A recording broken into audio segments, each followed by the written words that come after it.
माँ, नाक नहीं खींचेंगे आप मेरे पे? नहीं।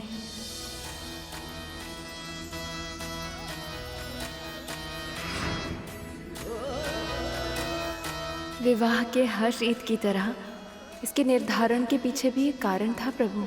जब वर वधू के माता पिता जमाई के चरण धोते थे तो जमाई के मन में अहंकार आ जाता था और उसे लगने लगता था कि वही सब कुछ है, कोई और कुछ नहीं।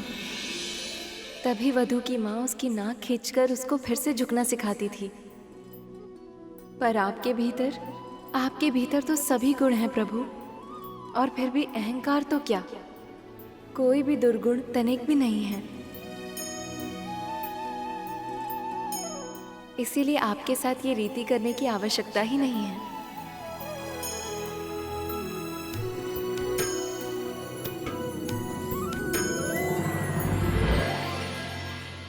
आइए प्रभु। पधारिए। सारी बारातियों के पैर अवश्य पखारना।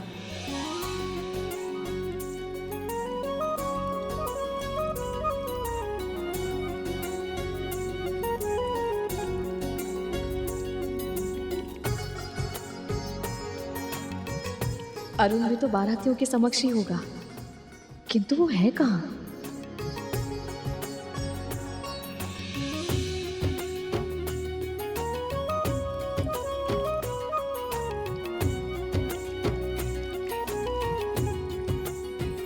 अरुण,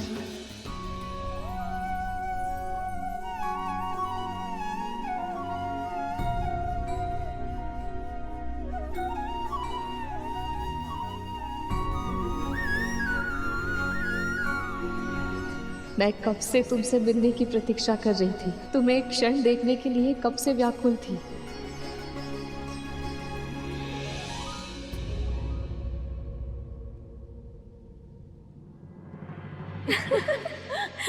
इनके तो पाँव ही नहीं है, फिर पाँव कैसे धोए?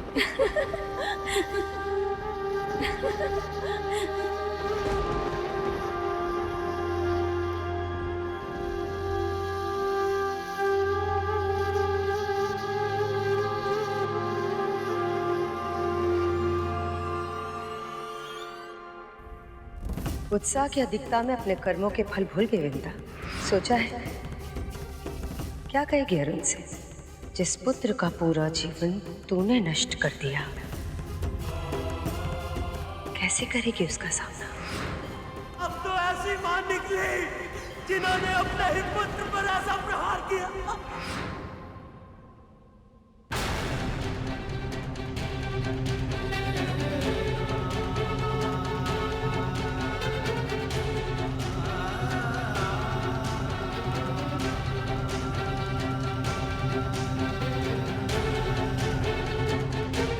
गरुड़, तनिक सुन पुत्र।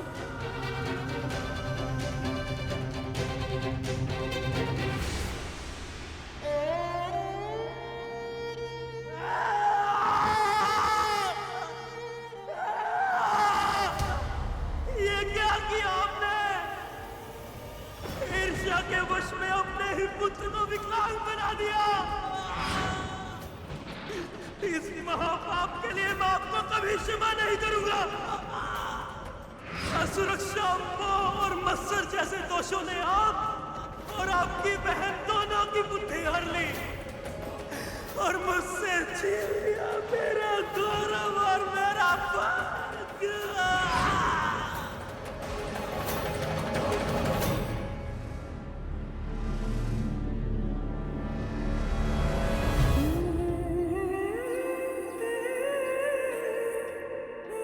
कुछ क्षण के लिए मुझे अकेले रहने दे गरुड़, जा यहाँ से।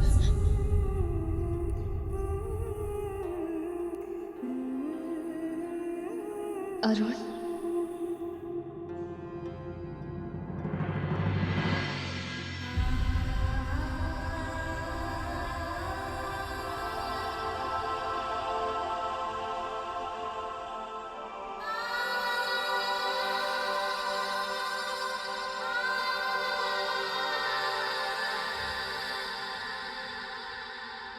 अरुण,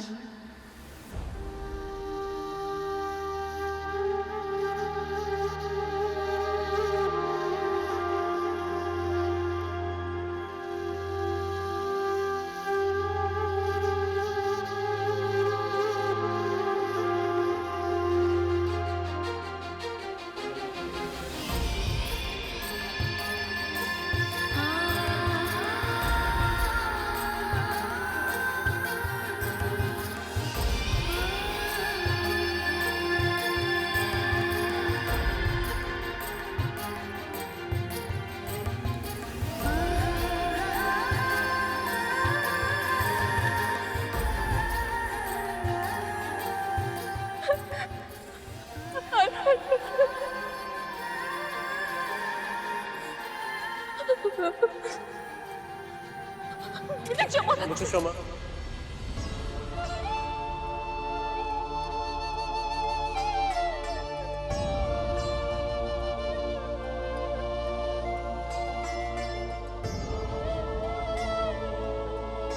मेरे कारण आपका पूरा जीवन व्यर्थ हो गया माँ। मेरे श्राप ने आपको दास्ता के नर्क में धकेल दिया। मैं अपने आप को कभी क्षमा नहीं कर पाऊंगा।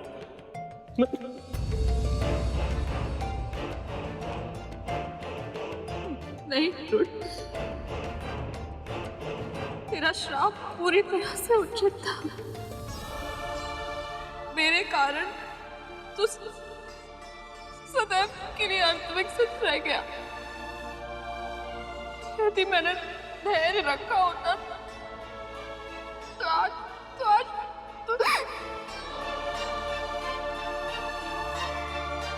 सत्य तो ये है, तेरे जन्म के बाद से हर क्षण मुझे लगता है कि दास्ता का ये जीवन ही मेरा दंड है। पर मैं आज तक अपने आप को कभी क्षमा नहीं कर पाया माँ। हर पल हर क्षण यही अनुभव करता हूं कि क्यों मैंने अपने क्रोध पर नियंत्रण नहीं रखा। यदि उस दिन मैं आपको श्राप ना देता तो आज आपका जीवन जीती जागती त्रासदी ना बना होता माँ। हाँ माँ, मैं आपसे बिछड़कर दूर अवश्य हुआ हूं, पर कभी अपने हृदय से एक पल के लिए भी आपको भुला नहीं पाया मैं। आपकी पीड़ा, आपकी वेदना प्रतिदिन प्रतिपल सही है मैंने। जब आपके कष्टों की वेदना आपके हृदय को पीड़ा पहुंचाती थी, तब मेरे आंसू छलकते थे। और जब आप उन ओस रूपी आंसू को अपने हाथ में इकट्ठा करके पी जाती थी ना माँ, तो मुझे ऐसा लगता था जैसे आपने मुझे क्षमा कर दिया हो। ऐसा लगता था जैसे जीवन में और कुछ भी नहीं चाहिए मुझे, कुछ भी नहीं। माँ, आप जानती हैं, मेरे जन्म लेने से लेकर आज तक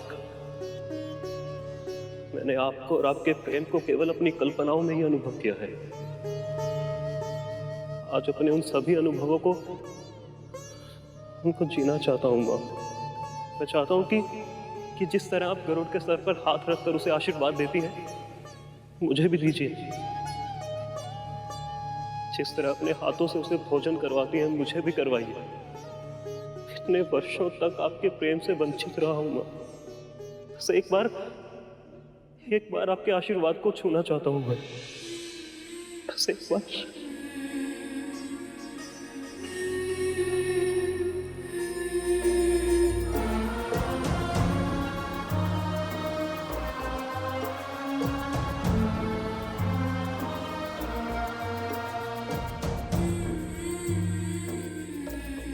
जानता है, गर्व है मुझे तुझ पर। अपनी शारीरिक कमी को तूने अपने उत्थान के मार्ग में अवरोध नहीं बनने दिया। जो तेरी दुर्बलता थी उसे ही अपनी शक्ति बना लिया तूने। मैंने जो भी सीखा है सब आपसे सीखा है माँ। सब कुछ गवा दिया था आपने अपना, किंतु उसके बाद भी आपने कभी अपनी मर्यादा, अपने आत्मसम्मान के साथ समझौता नहीं किया। सब आपसे सीखा है मैंने।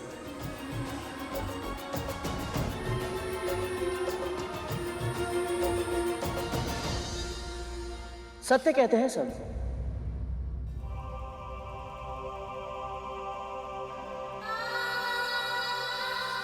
मां को सबसे अधिक प्रेम अपने पहले पुत्र से ही होता है। देखा आपने अरुण भैया, आपके मिलते ही मां मुझे भी भूल गई।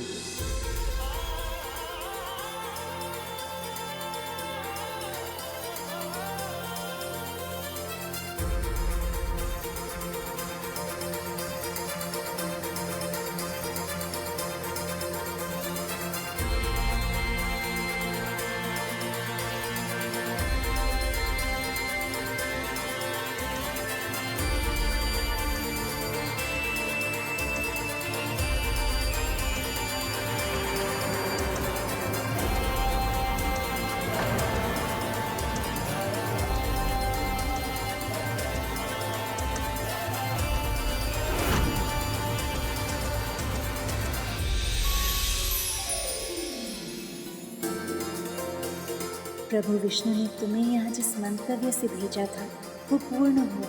तुम्हें अरुण से मिला के माँ बेटे के मन में जो बोझ था उसका निवारण किया प्रभु ने। सही समय आने पर भगवान सदा अपने भक्तों की इच्छा पूरी करते हैं।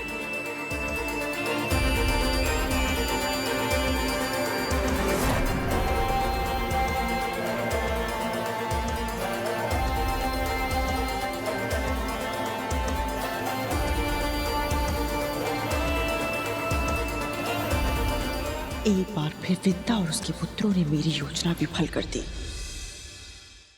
मैं स्वयं भस्म हो जाऊंगा अगर आप सबको छल से मंथन नहीं करने दूंगा।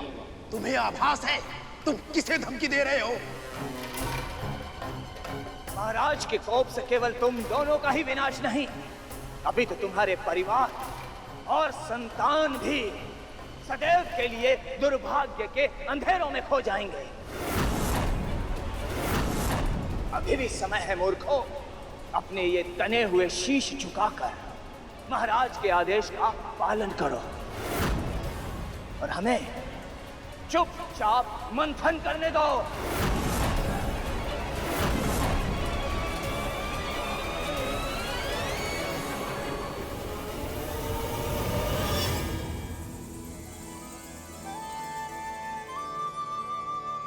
मामा श्री तो आ गए, किंतु मामी श्री कहाँ हैं?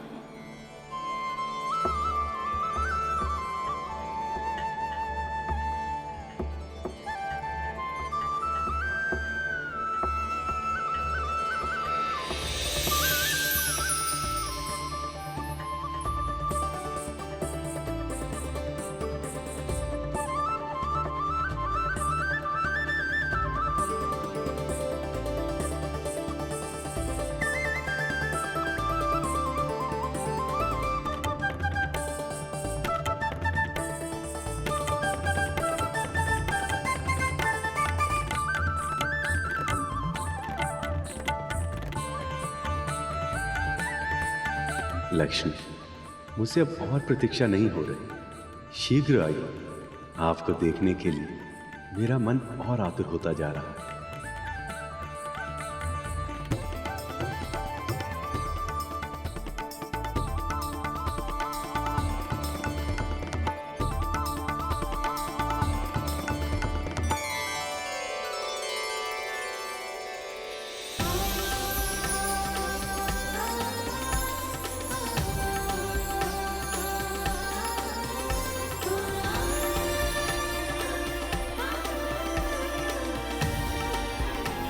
इस क्षण की प्रतीक्षा मैं कब से कर रहा था, जब आप सदा के लिए मेरी हो जाने के लिए मेरी ओर आएंगे।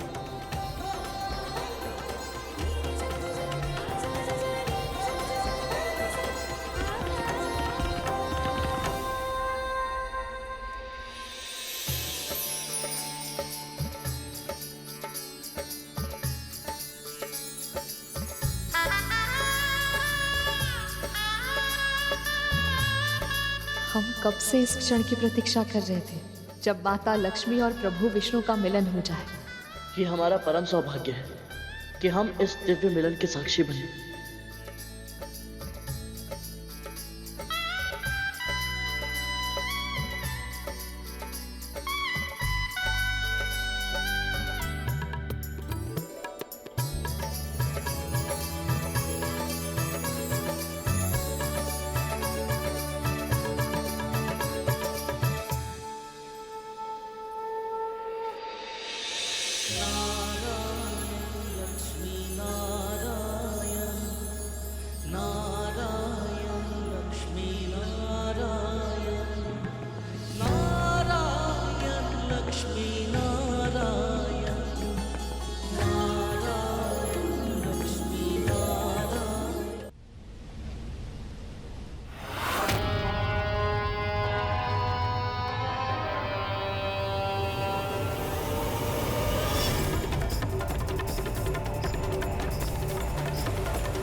हम ये मंथन नहीं कर सकते? आपको भी सत्य का आभास हो ही गया महाराज।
माँ, हम दोनों परमपिता विष्णु और शिव जी का आशीर्वाद प्राप्त करने के लिए तपस्या करने जा रहे हैं।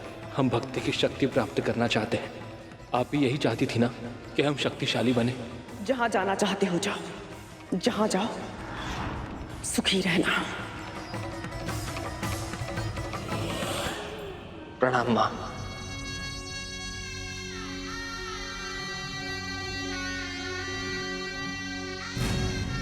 तुम सुखी हो ना? आपके आशीर्वाद से परम प्रभु के चरणों में स्थान पा लिया मैंने। इससे अधिक सुख और क्या हो सकता है मेरे लिए?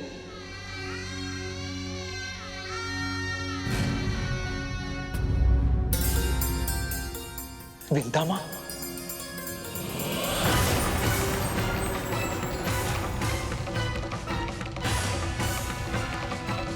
अनंत,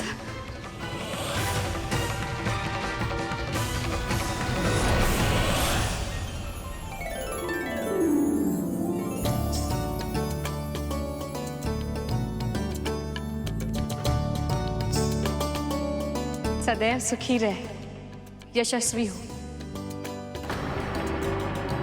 जानते हो, जब से गरुड़ ने तुम्हारे बारे में बताया है, तब से तुम्हें देखने की इच्छा थी अनंत। मेरी भी बहुत इच्छा थी आपके दर्शन करने की माँ। मैं भले ही घर से दूर चला गया, पर आपका विचार मेरे मन में सदैव रहता है।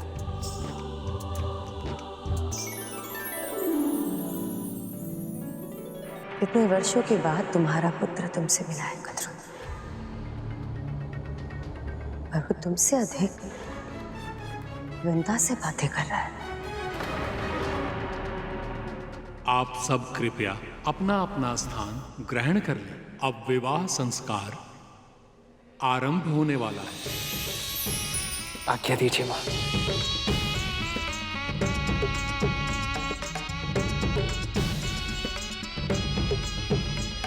माँ, विवाह को संस्कार क्यों माना जाता है? क्योंकि विवाह कोई शारीरिक या सामाजिक अनुबंध मात्र नहीं है, आध्यात्मिक साधना का माध्यम भी है। दो आत्माओं का पवित्र योग है विवाह। जब दो प्राणी विवाह का संकल्प लेते हैं, वो अपने अलग अलग अस्तित्वों को समाप्त कर एक सम्मिलित इकाई का निर्माण करते हैं, ताकि वो दोनों जीवन और समाज के प्रति अपने कर्तव्य को दो गुणी निष्ठा के साथ निभा सकें। अपने अपने पक्ष के साथ साथ कुलों का उद्धार करते हुए अपनी अगली पीढ़ी को जन्म देकर संसार के चक्र को आगे बढ़ा सकें। विवाह वो बंधन है गरुड़, जिसमें बंधकर हम अपने माता पिता के ऋण को आंशिक रूप से चुका पाते हैं।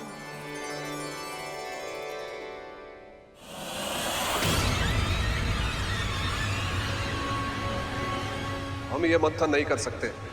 परंतु महाराज, अमृत। तो आपको सत्य का आभास हो ही गया महाराज।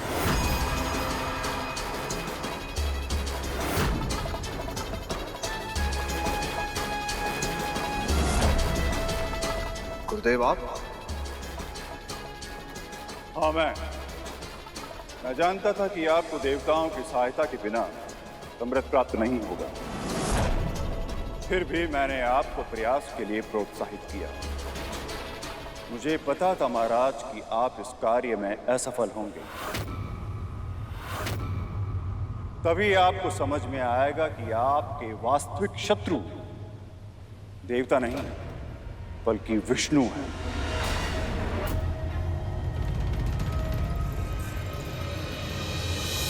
जब देवता संधि का प्रस्ताव लेकर आए थे, तभी मैं समझ गया था कि ये विष्णु के अगले अवतार के प्रकट होने का समय है,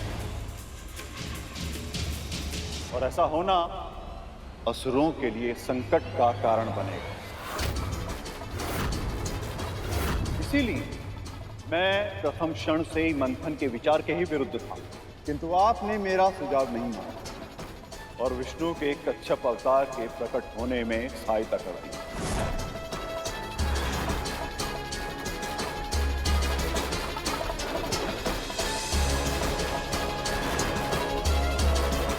और इसी मूर्खता के कारण लक्ष्मी क्षीर सागर से वापस लौट आए।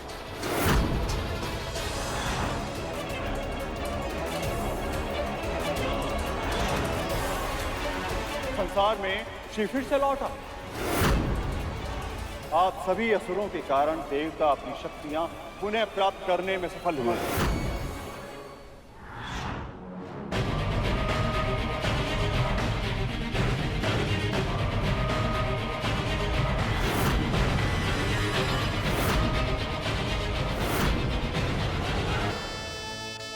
अग्निदेव, आरंभ कीजिए। जो आज्ञा ब्रह्मदेव।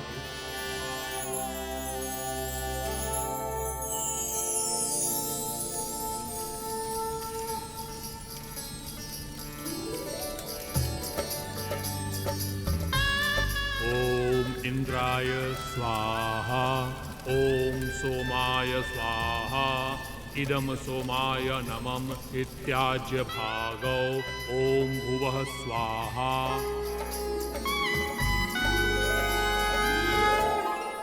और अब विष्णु और लक्ष्मी दोनों देवताओं के साथ हैं, इसलिए देवता इस मंथन के कार्य को भी पूर्ण करेंगे और उन्हें अमृत भी प्राप्त होगा।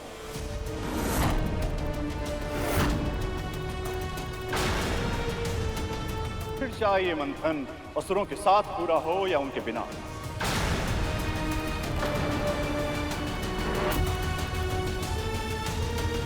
अब कन्यादान होगा। समुद्रदेव, महारानी, अब आप वधू का हाथ अपने हाथ में लें और उसे वर के हाथ में रख दें। कन्यादान का अर्थ होता है पिता द्वारा कन्या का सारा दायित्व वर के हाथों में सौंप देना और उस पर अपना अधिकार सदा के लिए त्याग कर देना। कन्यादान के बाद वधू पूरी तरह से वर की हो जाती है।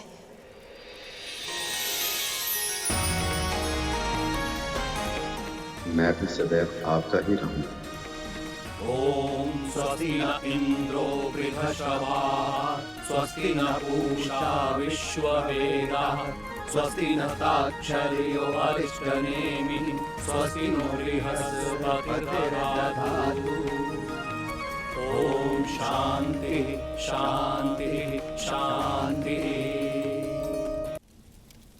देवी सरस्वती, देवी पार्वती, अब आप दोनों वर और वधू के बीच गठबंधन करें।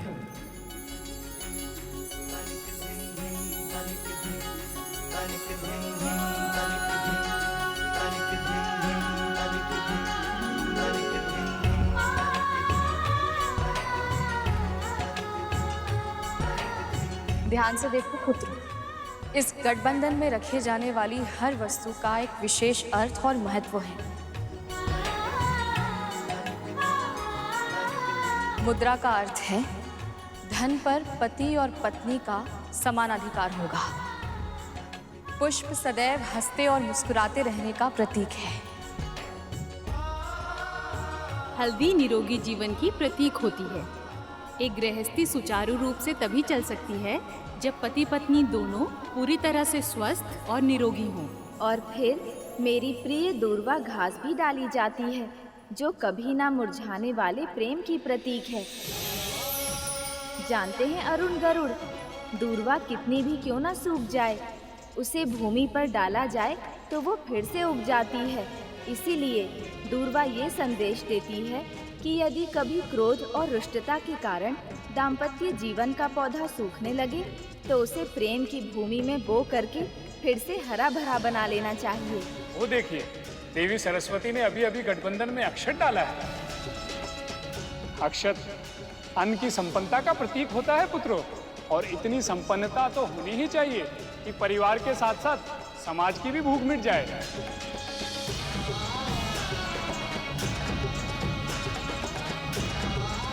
अब तो आप सदा के लिए मेरे प्रेम के बंधन में बंध गई। इस प्रेम बंधन में बंध कर मुझे संसार के सारे सुख प्राप्त हो गए प्रभु। अब से सदैव मेरा नाम लेने से पहले आपका नाम पुकारा जाएगा। अरे वाह, ये विवाह संस्कार कितना रुचिकर है। इसके हर छोटी बड़ी रीति के पीछे कितने संदेश, कितने विचार छिपे हुए हैं। बातों बातों में चूक मत जाना करो। अभी विवाह की सबसे महत्वपूर्ण रीति आरंभ होने वाली है। अब आप दोनों अपनी अपनी प्रतिज्ञाएं लें। आज से अपनी धर्मपत्नी को अर्धांगिनी घोषित करते हुए मैं इनके साथ अपने व्यक्तित्व को मिलाते हुए एक नए जीवन की सृष्टि करता हूं। अपने तन के अंगों की भांति ही मैं अपनी अर्धांगिनी की भी रक्षा करूंगा।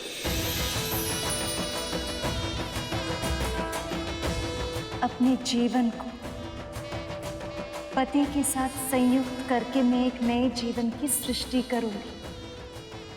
इसके पश्चात सत्य अर्थ में मैं आपकी अर्धांगिनी बनकर रहूंगी। मैं पूरी प्रसन्नता से अपनी पत्नी को गृह लक्ष्मी का महान अधिकार सौंपता हूं। आज से सदैव जीवन के निर्धारण में मैं इनके परामर्श को महत्व दूंगा। अपने पति के परिजनों को एक ही तन के विभिन्न भाग मानकर उन सब के साथ सम्मान पूर्वक व्यवहार करूंगी।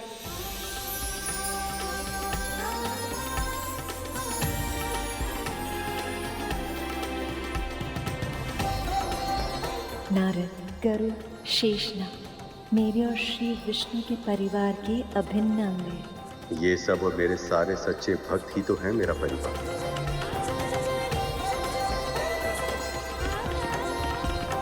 क्या लगता है आप सबको कि विष्णु वहां विवाह में व्यस्त हैं, तो उनको ज्ञात नहीं है कि आप यहाँ क्या करने का प्रयत्न कर रहे हैं?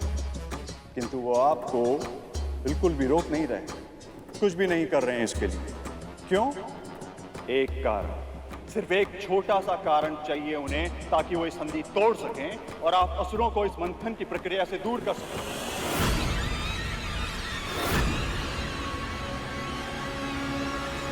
ताकि सारा का सारा अमृत देवताओं को प्राप्त हो सके।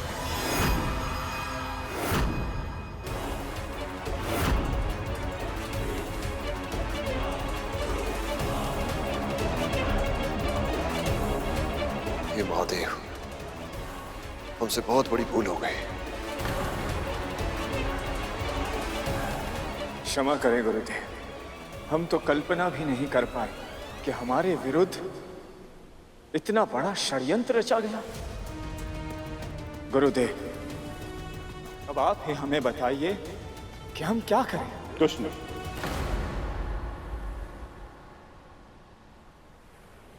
अब आप कुछ नहीं कर सकते, इसलिए जो संकल्प लिया है उसे पूर्ण करना होगा। विष्णु और लक्ष्मी का विवाह समाप्त होने तक की प्रतीक्षा कीजिए और उसके बाद पुनः मंथन के कार्य में जुट जाइए। और इस समुद्र मंथन के साथ साथ एक विचार मंथन भी अपने मस्तिष्क में हर क्षण करते रहिए कि असुरों को अमृत पहले कैसे प्राप्त हो।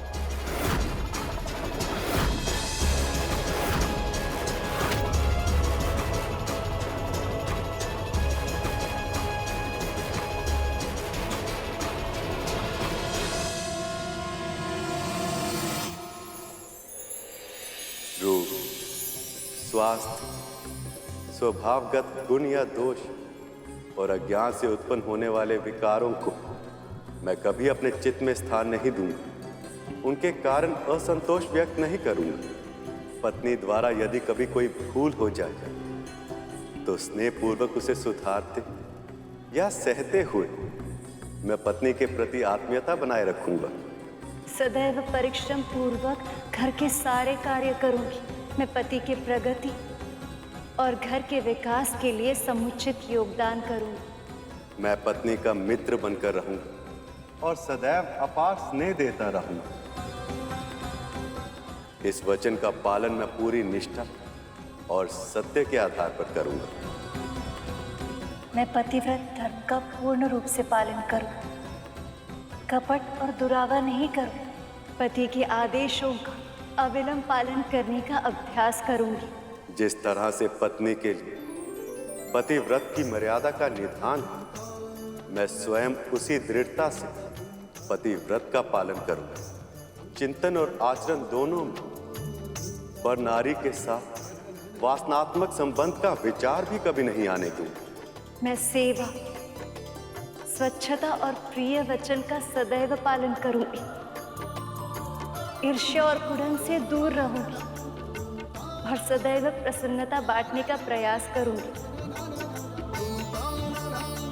पत्नी की प्रगति, सुख और सुरक्षा की व्यवस्था मैं अपनी पूरी शक्ति के साथ करूंगा। किसी के सामने भी पत्नी को लांछित या तिरस्कृत कभी नहीं करूंगा।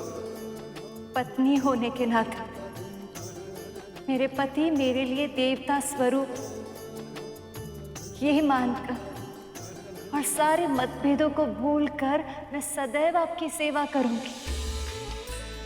कभी आपका अपमान नहीं करूंगी।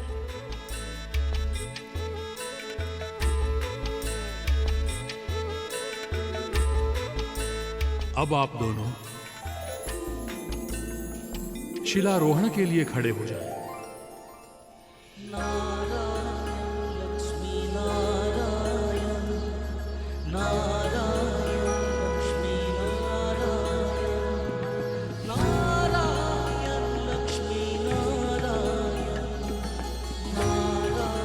हम दोनों ये प्रतिज्ञा लेते कि शिला की तरह स्थिर रहकर हम सदैव अपनी प्रतिज्ञाओं का पालन करेंगे। हम दोनों ये प्रतिज्ञा लेते हैं कि शिला की तरह स्थिर रहकर हम सदैव अपनी प्रतिज्ञाओं का पालन करेंगे।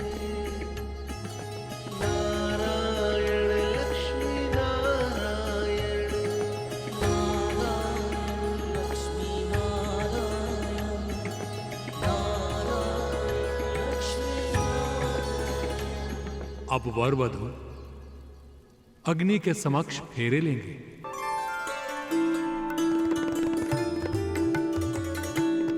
माँ, ये सभी फेरे अग्नि के सामने क्यों लिए जाते हैं? क्योंकि अग्नि सूर्य देव का प्रतीक है गरुड़, और सूर्य देव से अधिक इस संसार में घटित हर कर्म का साक्षी और कौन हो सकता है। सब कुछ देखते हैं सूर्य देव, इसीलिए उनको अर्थात उनकी प्रतीक अग्नि को ही साक्षी मानकर विवाह किया जाता है गरुड़। अद्भुत। ये जानने के बाद तो मैं स्वयं को और अधिक सौभाग्यशाली अनुभव कर रहा हूँ, क्योंकि अग्निदेव और सूर्यदेव मेरे बड़े भाई।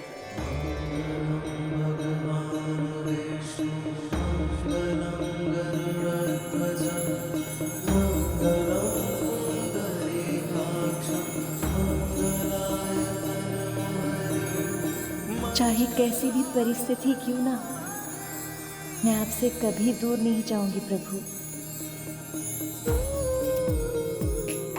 आपके सम्मान की रक्षा के लिए कुछ भी करूंगा मैं, जिसकी कोई कल्पना भी नहीं कर सकता। वो भी घटित होने पर विवश कर दूंगा, पर आपके सम्मान पर कभी कोई आंच नहीं आने। संपूर्ण सृष्टि सबसे अधिक महत्वपूर्ण मेरे लिए अब एक ही वस्तु है प्रभु, आपकी प्रसन्नता। अरुण, गरुड़, देखो, इस संसार में पुरुष से अधिक महत्व नारी को दिया जाता है। इसलिए पहले 4 फेरों में नारी का स्थान आगे होता है। मैं सदैव अपने सुख से अधिक महत्व आपके सुख को दूंगा। अपनी आवश्यकताओं से पहले आपकी आवश्यकताओं का ध्यान रखूंगा। आपका हर्ष उल्लास अपनी प्रसन्नता से भी अधिक महत्वपूर्ण होगा मेरे लिए। संतुलन बनाए रखने के लिए अंतिम के 3 फेरों में पुरुष को आगे बुलाया जाता है।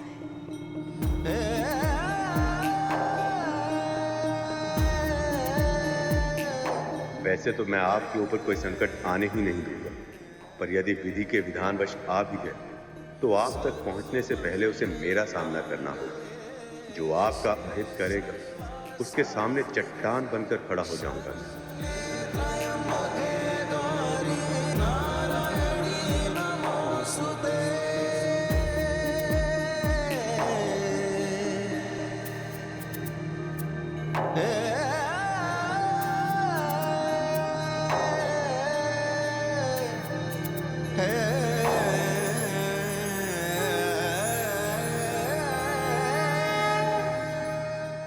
अब सप्तपदी की रीत की जाएगी। सप्तपदी? ये क्या होता है माँ? सप्तपदी का अर्थ होता है वर और वधू का एक साथ 7 पग चलना। ये 7 पग विवाह की लंबी यात्रा पर ठीक से चल पाने के लिए अनिवार्य होते हैं गरुड़। प्रथम पग अन्न की वृद्धि के लिए होता है। अन्न का उत्पादन, अन्न की रक्षा और अन्न का सदुपयोग जो कर सकता है वही सफल गृहस्थ हो सकता है। अधिक पका लेना, झूठन छोड़ना और स्वच्छता का ध्यान न रखना, इन सभी बातों से स्वास्थ्य की हानि होती है। इसलिए आहार की सात्विकता का उचित ध्यान रखना दाम्पत्य जीवन का मुख्य उत्तरदायित्व है। दूसरा पग शारीरिक और मानसिक बल की वृद्धि के लिए होता है। व्यायाम, परिश्रम, उचित और नियमित आहार विहार से तन का बल स्थिर रहता है। अध्ययन और विचार विमर्श से मनोबल बढ़ता है। जिन प्रयत्नों से दोनों बल बढ़े, पति और पत्नी समर्थ, स्वस्थ और सशक्त बने, उनका उपाय सोचते रहना चाहिए। तीसरा पग धन की वृद्धि के लिए होता है। जैसे मुद्रा अर्जित करना आवश्यक है, वैसे ही व्यय की मर्यादाओं का ध्यान रखना दाम्पत्य जीवन का प्रमुख कर्तव्य है। चौथा पग होता है सुख की वृद्धि के लिए। पति पत्नी प्रसन्नचित्त रहे, मुस्कुराने का अभ्यास करें, हंसते हंसाते जीवन व्यतीत करें। सदैव ध्यान रखना, जो संतोष करना जानता है सुखी भी वही रह सकता है।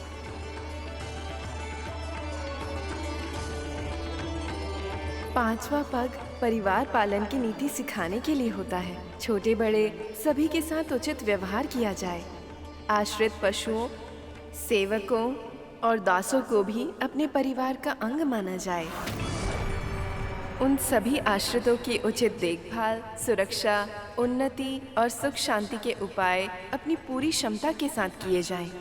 यही इस 5वें पद की शिक्षा है। संतानों को जन्म देना स्वाभाविक है, इसीलिए दाम्पत्य जीवन में उसका भी स्थान है। परंतु इन कर्तव्यों का निर्वहन करते हुए भी मर्यादाओं का पूरी कठोरता और सतर्कता से पालन किया जाना चाहिए। यही इस छठे पग का संदेश है।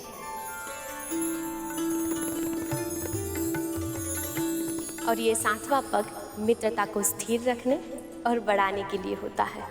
पति पत्नी दोनों ही ये ध्यान रखें कि उनकी ओर से कोई त्रुटि तो नहीं हो रही।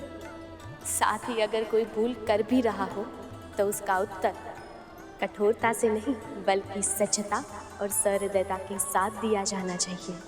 दुष्टों के साथ दुष्टता की नीति सांसारिक व्यक्तियों के साथ एक सीमा तक अपनाई जा सकती है, परंतु अपने साथी का हृदय जीतने के लिए उदारता, सेवा, सौजन्यता और क्षमा जैसे शस्त्र ही उपयोग में लाने जाने चाहिए। सब पदी में 7 पग बढ़ाते हुए 7 सूत्रों को आत्मसात करना होता है। इन आदर्शों और सिद्धांतों को यदि पति पत्नी अपना लें और इस मार्ग पे चलने के लिए पग से पग मिलाकर अग्रसर होने की ठान लें, तो दाम्पत्य जीवन की सफलता में संदेह की संभावना ही नहीं बचती।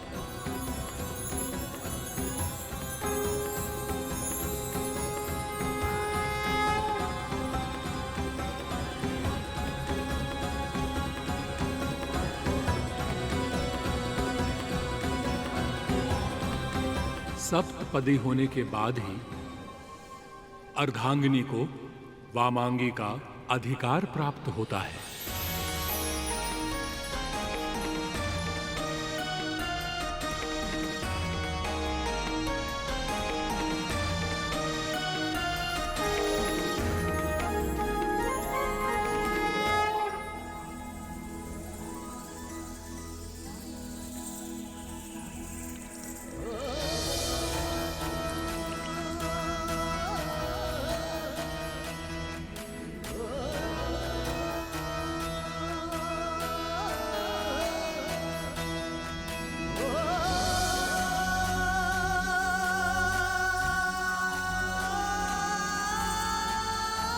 अब देवी लक्ष्मी की मांग में सिंदूर डालने की विधि आरंभ होगी।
जानते हो सिंदूर मांग में क्यों भरते हैं? क्योंकि ब्रह्म ज्योतिर्मय है और उसकी ज्योति का रंग लाल है। और ये शुभ इसलिए होता है क्योंकि नारी की मांग ब्रह्मरंध्र के ठीक ऊपर होती है। स्त्रियों का ये स्थान बहुत कोमल होता है, इसलिए यहाँ सिंदूर भरने से स्त्री के तन में विद्युत तरंगें नियंत्रित रहती हैं। सिंदूर दान की इस अंतिम रीति के साथ अब विवाह संपन्न हुआ।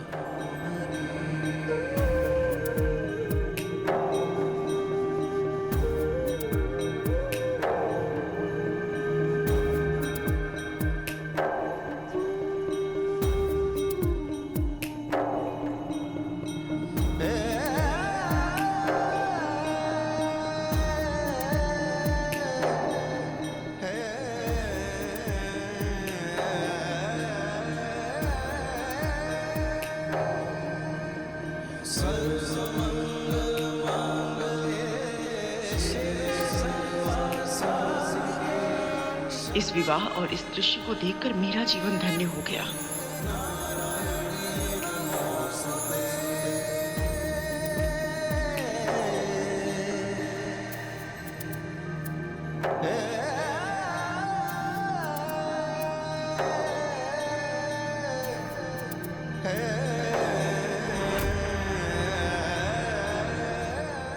कद्रू, तुम्हारा मुख क्या हुआ? तुम इतना आश्चर्यचकित होकर क्या देख रही हो? क्या हुआ मेरे मुख को? कद्रू, तुम्हारे चेहरे के दाग। क्या हुआ है? बोलो। कद्रू, वो लुप्त हो गए हैं।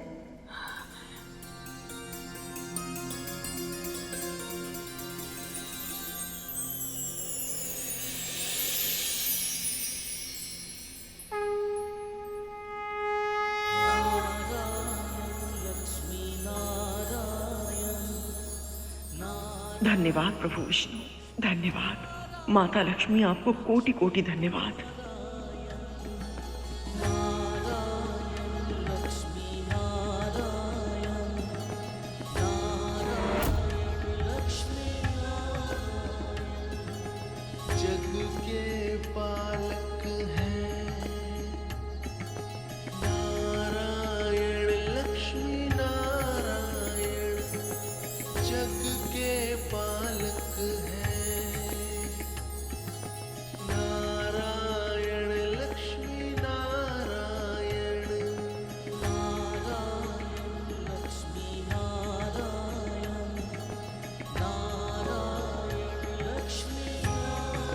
लगता है आप समझी नहीं असुर माता। ये महिमा प्रभु विष्णु और माँ लक्ष्मी की है। आज विवाह इनका हुआ है, पर जो अतिथि पूरे मन से सम्मिलित हुए हैं, अब उन सबका कल्याण होगा। नारायण नारायण। सत्य कहा मुनिवर। केवल आज ही नहीं, आज से अनंत काल तक जो भी पूरे मन से और सच्ची श्रद्धा से लक्ष्मी नारायण का ध्यान करेगा, उसके जीवन में सुख, समृद्धि और शांति का वास होगा। उसके सारे मनोरथ सफल होंगे और सभी इच्छाएं पूरी होंगी।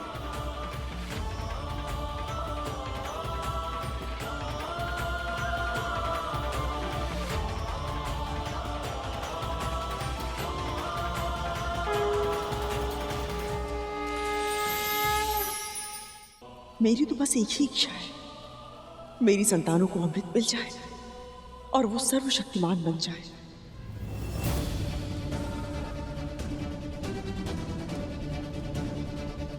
माया का खेल भी कितना अनोखा है, कितनी शीघ्र घेर लेती है। अभी कुछ क्षण पहले तक कद्रू के मन में केवल भक्ति थी,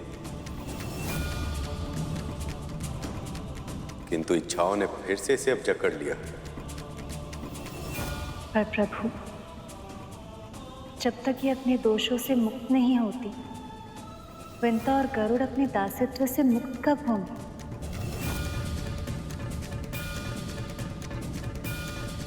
शीघ्र होगा, अब वो मेरा दायित्व है।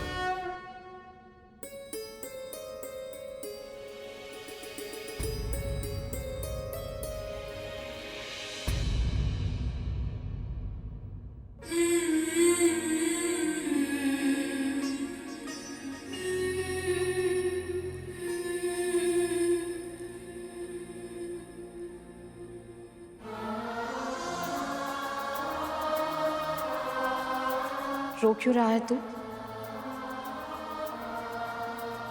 मुझे दासी के इन वस्त्रों में देखकर?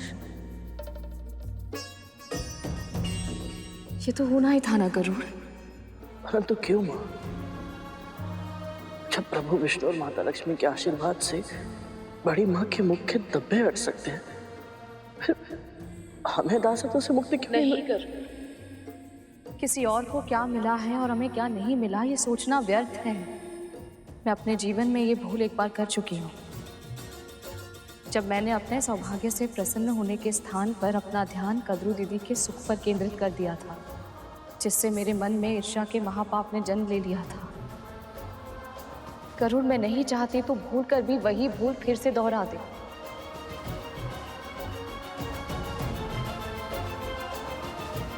आप सही कह रही हो। तू चिंता मत कर गरुड़, मुझे पूरा विश्वास है जिस तरह भगवान दत्तात्रेय की कृपा की वर्षा मां पर हुई है, उसी तरह प्रभु विष्णु और माँ लक्ष्मी की कृपा भी आप पर होगी माँ। उनकी कृपा का आशीर्वाद तो मुझे पहले ही मिल चुका है अरुण। इतने अच्छे, इतने संस्कारी दो पुत्र जो दिए हैं उन्होंने मुझे। अपने पुत्रों के अच्छे कर्म और सेवा का फल ही तो है, जिसके कारण मैं इस पवित्र समारोह में सम्मिलित हो पाई हूँ। यहाँ इतना सम्मान, इतना अपनापन मिला है मुझे। ये सब केवल इस जन्म में ही नहीं, आने वाले हर जन्म में मुझे सुख देने के लिए पर्याप्त है। अब और मुझे कुछ नहीं चाहिए।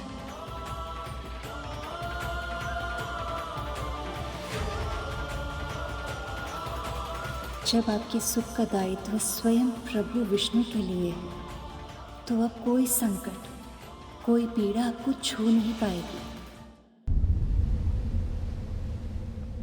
प्रभु, विदाई के इस भावुक क्षण में हम दोनों की ओर से एक छोटा सा उपहार स्वीकार कीजिए।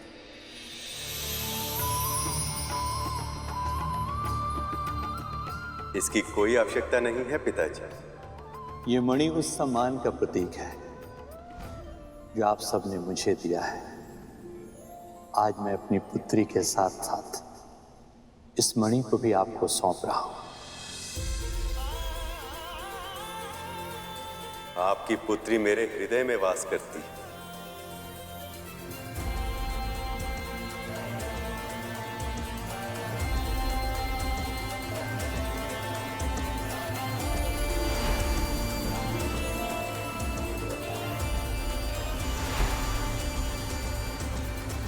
इसलिए आज से इस मणि को मैं अपने हृदय के निकट धारण करूंगा, ताकि देवी लक्ष्मी को अपने माता पिता की निकटता का आभास सदैव होता रहे।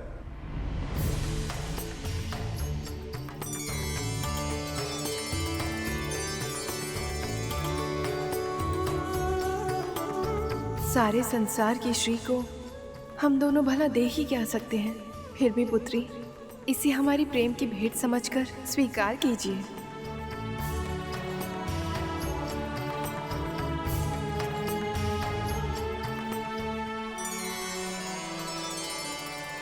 बड़ी विचित्र बात है ना, सारा संसार जिस लक्ष्मी देवी को पाने की चेष्टा करता है, आज मैंने उनका कन्यादान किया है।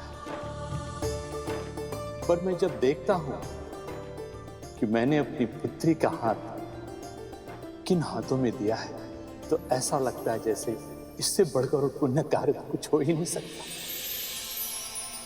अपनी पुत्री का घर से जाना किसी को अच्छा नहीं लगता, पर मैं लक्ष्मी भी हूँ और जाते जाते मैं इस घर को कुछ देना चाहती हूँ।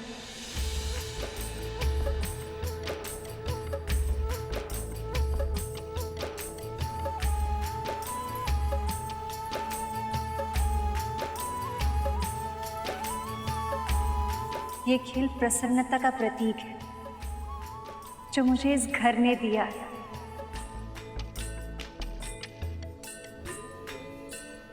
पत्नी होने के नाते मुझे आगे बढ़ना है, किंतु पुत्री होने के नाते मैं यहाँ प्रसन्नता बिखेर के जाना चाहती हूँ।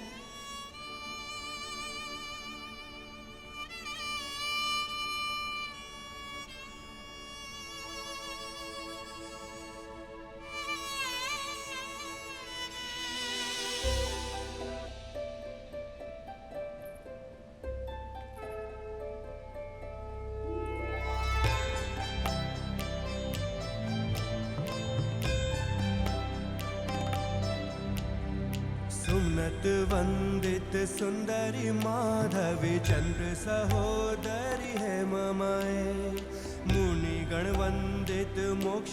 जिसका पुत्र स्वयं स्वर्गाधिपति हो, उसे किसी के सामने झोली फैलाने की क्या आवश्यकता। सद्गुण वर्षिणी शांति युते जय जय हे मधुसूदन कामिनी धन लक्ष्मी रूपेणा पालय मां। श्लो अष्टलक्ष्मी नमस्तुभ्यं वरद कामरूपिणी विष्णुवक्षः स्थलारूढ भक्त मोक्ष प्रदायिनी जगन्मात्रे च मोहिन्ये मंगल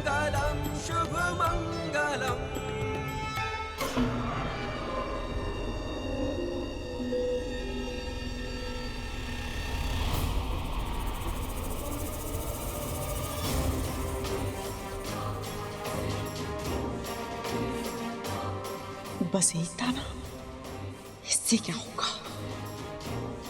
अच्छा हो, ये व्रत की प्रथा के साथ ये विवाह भी संपन्न हुआ और अब शुरू होगा मंथन।